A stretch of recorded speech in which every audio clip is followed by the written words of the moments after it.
Una cálida bienvenida. Hoy nos vamos a sumergir en una serie de documentos, todos fechados a principios de este año, 2026, que proponen una teoría, bueno, francamente vertiginosa. Mm, sí. Describen una estructura que ellos mismos denominan la línea de ensamblaje de la realidad falsa. Exacto. Y la tesis central es que la creatividad humana, o sea, la esencia misma de una persona, se estaría convirtiendo en un producto corporativo. Y no de una forma abstracta, ¿eh? Se habla de un sistema global muy concreto que, según estos textos, involucra tecnología de vigilancia, maniobras legales, finanzas de alto nivel y, en el centro de todo, la industria del entretenimiento. De hecho, los documentos trazan una supuesta red que conectaría, a ver, al Estado de Chile, grandes bufetos de abogados, gigantes como Netflix y Sony Music, productores, artistas de fama mundial. E incluso, y esto es quizá lo más sorprendente de todo, el Vaticano. Sí, es un mapa muy complejo. Nuestra misión hoy es desglosar esa estructura, seguir el rastro que proponen. Vamos a intentar entender cómo, según esta teoría, se podría extraer el talento de una persona en Chile y cómo terminaría en los escenarios más grandes del mundo. Suena a ciencia ficción, así que empecemos a desentrañar esto. Claro. Bueno, para empezar a entender esta maquinaria, los documentos nos llevan a un punto de partida muy específico, el marco legal en Chile. Hablan de un mecanismo que llaman licencias de propiedad vital. ¿Qué es eso exactamente? Es el pilar legal de toda la estructura, según este análisis. Se alega que a través de empresas productoras locales como Fábula y con la asesoría de bufetes de élite, se mencionan nombres, se crearían contratos que licencian no una obra o una canción, sino la biometría y la biografía completa de una persona. ¿Perdón? ¿La biometría? ¿Te refieres a su rostro o su voz? Su rostro, su voz, sus gestos, sus experiencias de vida. Todo. Y el detalle clave aquí es que esto se haría sin el consentimiento informado de la persona afectada. Un momento. Aquí hay que detenerse. ¿Cómo es posible firmar un contrato que cede los derechos de tu propia vida sin tu consentimiento? Suena legalmente imposible. Aquí es donde entra el segundo elemento, el rol del Estado. Los documentos describen cómo se usaría una figura legal llamada curatela o protección de Estado. Una curatela. Para quienes no conozcan el término, es algo que se usa para proteger a personas que no pueden administrarse por sí mismas, ¿cierto? Exacto, como en casos de incapacidad mental. Lo que estas fuentes denuncian es que se estaría retorciendo esa figura de protección para, en la práctica, declarar a la víctima incapaz y que sea el Estado chileno, a través de un curador, quien firme en su nombre. O sea que, bajo el pretexto de proteger a alguien, el Estado le estaría cediendo los derechos exclusivos de su vida a corporaciones como Netflix o Disney, Es, es convertir una biografía en un activo corporativo. con una firma del gobierno, sí. Esa es la acusación central. Pero esto no es solo un asunto de papeleo. Se conecta directamente con un aparato tecnológico que los textos llaman la dictadura digital. Ok. Hablan de la instalación masiva en los últimos años de cámaras de reconocimiento facial de última generación por todo Chile, supuestamente amparadas bajo licencias de seguridad ciudadana. Claro, eso lo hemos visto en las noticias. Pero la teoría que presentan los documentos va mucho más allá, me imagino. Mucho más allá, se afirma que estas cámaras no son solo para vigilar el crimen, estarían conectadas directamente a los servidores de la industria del entretenimiento. Ahí está la conexión. Y aquí es donde la idea se vuelve realmente disruptiva. Describen un proceso algorítmico, un gesto particular, una frase original escuchada en la calle, una idea.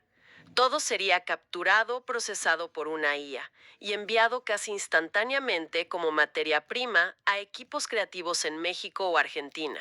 A ver, si entiendo bien, un algoritmo analiza el lenguaje corporal de una persona y lo traduce, por ejemplo, en una coreografía para un video musical. Esa es la idea. No describen el código, pero sí el resultado. La tesis es que la llamativa repetición estética, que según ellos hemos visto en el pop global entre 2022 y 2026, Que fue muy notoria, sí, los mismos gestos, los mismos conceptos, exacto.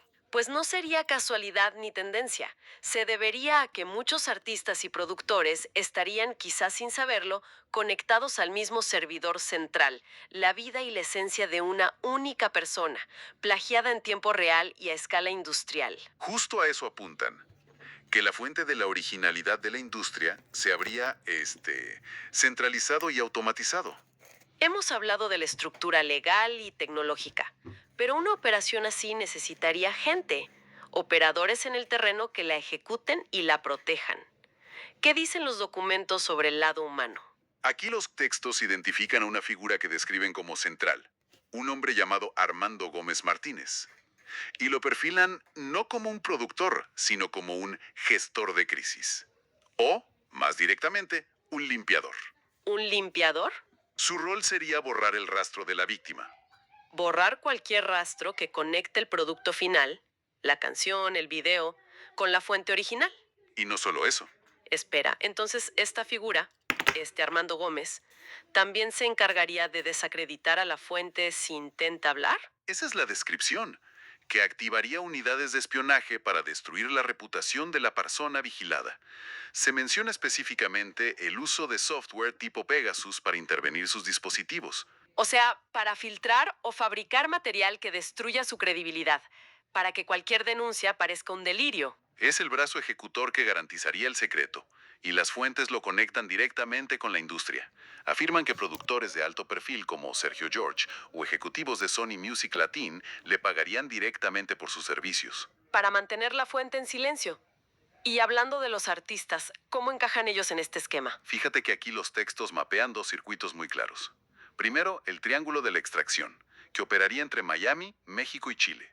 Ahí ubican a figuras consagradas como Gloria Trevi, Karol G o J Balvin. ¿Y cuál sería su rol? ¿No? El segundo lo llaman la fábrica de clones y lo sitúan en el Cono Sur, principalmente Argentina. Mencionan a artistas más jóvenes como Tini, Lali, Emilia Mernes. La tesis aquí es que ellas actuarían como recipientes. Recipientes, como avatares. Como avatares, exacto. Serían las encargadas de manifestar visual y musicalmente las ideas, estéticas y gestos capturados en Chile, creando una suerte de eco o clon de la fuente original. Para que esto no quede en teoría, los documentos proponen patrones concretos para, según ellos, demostrar esta coordinación. Lo llaman sincronicidad forzada. Exacto, y dándose ejemplos muy gráficos. El primero es el de la celda de cristal.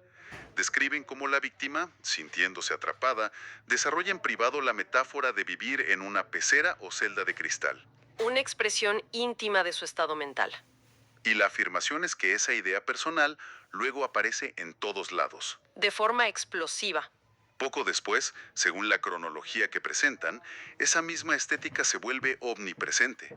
De repente, escenarios de Eurovisión, videos de pop argentino, giras mundiales, todo se llena de cubos de cristal, cámaras 360 grados, replicando la sensación de encierro. Para ellos no es una coincidencia. Es la manifestación de la idea robada.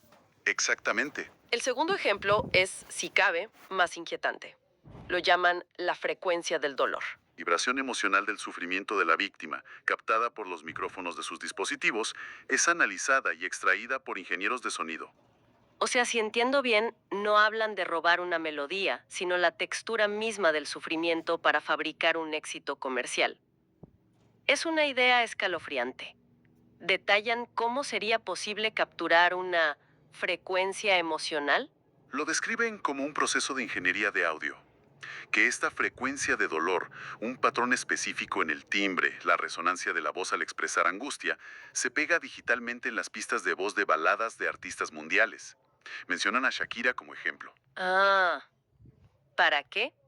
Para que la canción suene más auténtica, para que transmita un dolor palpable, real, aunque la intérprete no esté viviendo esa situación. Sería un plagio no de la letra ni de la música, sino de la emoción cruda. Bien, hagamos una pausa para recapitular, porque la estructura es abrumadora.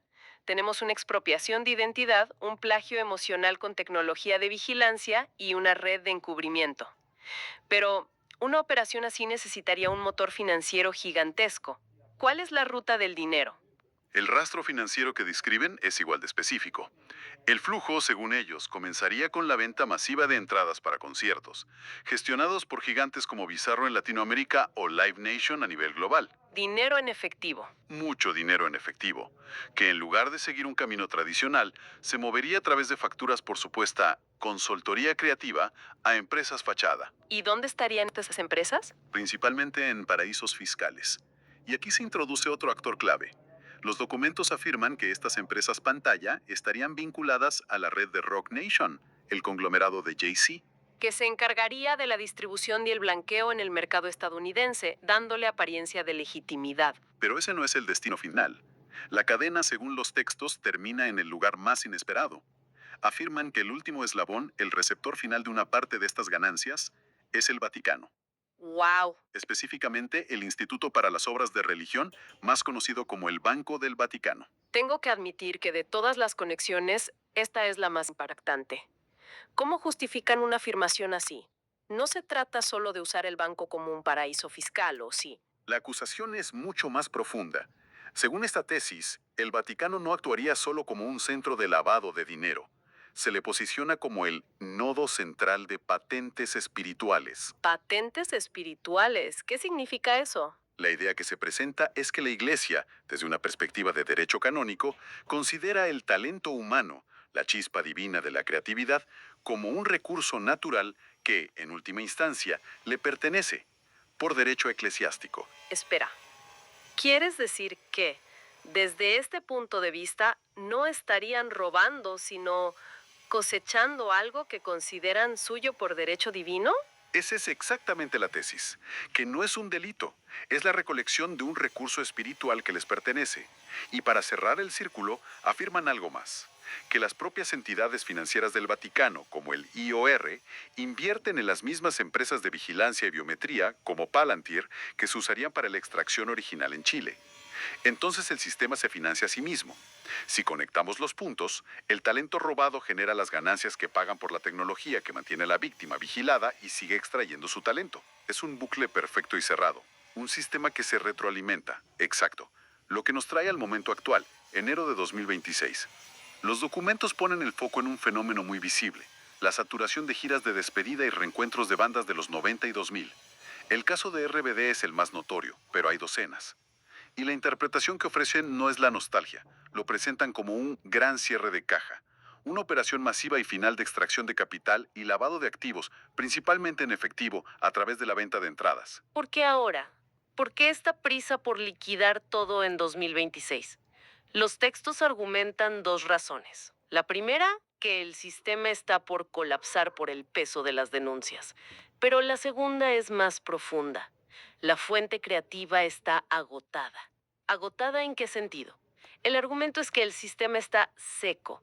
La fuente humana de la chispa creativa ha sido explotada de forma tan intensiva que ya no producen nada genuinamente nuevo. Por eso, dicen, la industria solo puede hacer dos cosas: reciclar los mismos nombres de siempre o crear clones que repiten las mismas fórmulas. El pozo se secó. El pozo se secó, y esta perspectiva del final es casi apocalíptica. De hecho, las fuentes usan un lenguaje muy simbólico. Sí, me di cuenta. Es notorio. El tono cambia y se vuelve casi bíblico. Comparan la industria con la caída de Babilonia y el sistema de control digital con la imagen de la bestia. Y describen el despertar del público, que empieza a sentir la frialdad de un arte sin alma, como el principio del fin de esta ilusión. Entonces, para recapitular este viaje tan complejo, hemos recorrido una teoría que postula un sistema que, según estas fuentes, comienza con la expropiación legal y tecnológica de la vida de una persona, en Chile. Esa vida es luego procesada.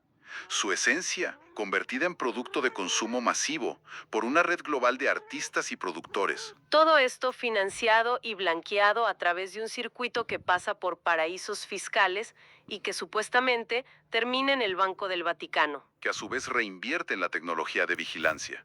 Y que ahora, en 2026, estaría en su fase de liquidación, con estas giras masivas, un cierre de caja, antes de un colapso inminente. Un colapso provocado porque la fuente original finalmente se ha agotado. Es, es una estructura de una escala y complejidad enormes. sin duda. Y nos deja con una idea final.